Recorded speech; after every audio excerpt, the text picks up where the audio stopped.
তোমার স্বামী কো? সে কি বাড়ি থাকে? সকাল 6টায় বাইরে যায়, ফিরে রাত 2টায়। হায় রে ব্যবসা! বিয়া করলাম, স্বামী কাছে পাইলাম না। হায় রে বিয়া!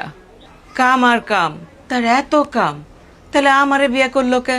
কামের সাথে সংসার করতো। এই জন্য আমার পরামর্শ হইতেছে প্রত্যেক মেয়ের উচিত বেকার স্বামী বিয়া করা। সারাদিন সে বাড়িতে থাকবো, বউয়ের আসল ধরে ঘুরবো, বউয়ের লাগে প্রেম করব, বাস। সেইটাও সমস্যা। স্বামী যদি কাম না করে সংসার চলবো কেমনে? আয় রোজগার লাগবো না? কে?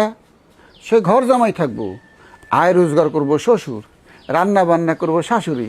সে খালি বয়ে বয়ে খাইব আর বউয়ের লাগে প্রেম করব।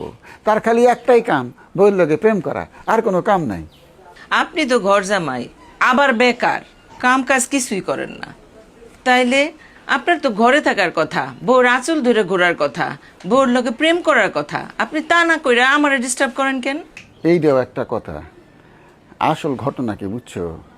1 বছর পর বউ আর ভাল লাগে না। বউ হইল তখন গলার কাটা।